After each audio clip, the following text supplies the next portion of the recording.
नमस्कार बाबूजी नमस्कार। बैठो प्रशांत किशोर जी बैठो।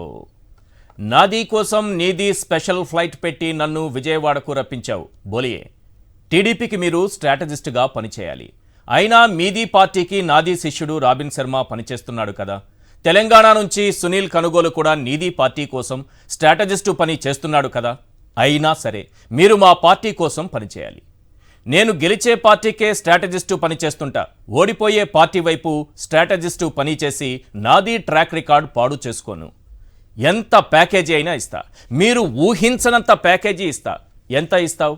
1500 కోట్లు ఇస్తాను। దేఖో బాబూజీ, 15,000 కోట్లు ఇచ్చిన ఐసీయూలో ఉన్న పేషెంట్ని కనీసం జనరల్ వార్డుకు కూడా తీసుకురాలేను। ప్రశాంత్ కిషోర్ జీ, మా పార్టీ మీరు అనుకున్నంత బలహీనంగా ఏమీ లేదు। నా స్ట్రాటజీలు నేను అమలు చేస్తున్నా। ఏంటో ఆ స్ట్రాటజీలు చెప్పు బాబూజీ। లోకేష్తో పాదయాత్ర చేయించాను, అయినా గెల్వాద్। పవన్ కళ్యాణ్ను బీజేపీలోకి పంపించి పొత్తు కోసం ట్రై చేస్తున్నా, పొత్తు పెట్టుకున్న టీడీపీ గెల్వాద్।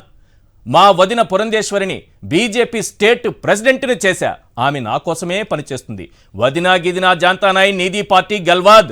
జగన్ సోదరి షర్మిల కాంగ్రెస్లోకి వెళుతోంది, కాంగ్రెస్ కూడా నాకే సపోర్ట్ చేస్తుంది, అయినా గెల్వాద్। రోజు జగన్పై వైఎస్ఆర్సీపీపై విమర్శలు చేసి నా ప్రయోజనం కోసమే షర్మిల పనిచేస్తుంది, అయినా గెల్వాద్। కమ్యూనిస్టులు నేను ఎప్పుడు పిలిచినా ఎర్ర జెండాలు పక్కన పడేసి పసుపు జెండాలు పట్టుకోవడానికి రెడీగా ఉన్నారు, అయినా సరే నీది పార్టీ గెల్వాద్। నేను సిగ్నల్ ఇవ్వగానే ప్రభుత్వానికి వ్యతిరేకంగా ఉద్యమాలు నడిపిస్తారు, అయినా సరే నీది పార్టీ గెల్వాద్।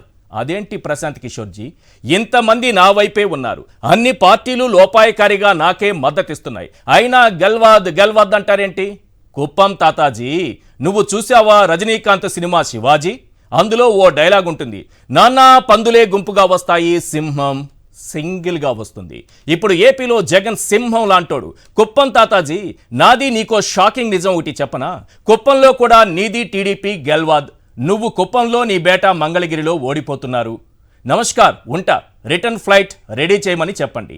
ఆనాడు చంద్రబాబు పీకే భేటీలో జరిగింది అచ్చంగా ఇదే కాకపోవచ్చు, కానీ ఆల్మోస్ట్ ఇదే। అయ్యా కుప్పం తాతగారు, పీకేని నీ ఇంటికి వస్తున్నటువంటి విషయాన్ని పెద్ద ఈవెంట్లా షో చేసి ఆయన కాదు అనగానే తేలు కుట్టిన దొంగలా సైలెంట్గా ఉండిపోతే ఎలా? ఈ 10 ప్రశ్నలకు సమాధానం చెప్పండి। క్వశ్చన్ నెంబర్ 1, షర్మిలను కాంగ్రెస్లోకి పంపి చివరి అస్త్రంగా వాడుకుంటున్నావు, అవునా కాదా కుప్పం తాత? క్వశ్చన్ నెంబర్ 2, ఆల్రెడీ పవన్ కళ్యాణ్ను బీజేపీలోకి పంపి పొత్తుల కోసం వాడుకుంటున్నావు, అవునా కాదా కుప్పం తాత? క్వశ్చన్ నెంబర్ 3, వదినమ్మ పురంధేశ్వరిని కమలానికి అధ్యక్షురాలిని చేసి టీడీపీ కోసం వాడుకుంటున్నావు, అవునా కాదా కుప్పం తాత? క్వశ్చన్ నెంబర్ 4, కమ్యూనిస్టులను కూడా కంటికి కనిపించకుండా ఉద్యమాల కోసం వాడేసుకుంటున్నావు, అవునా కాదా కుప్పం తాత?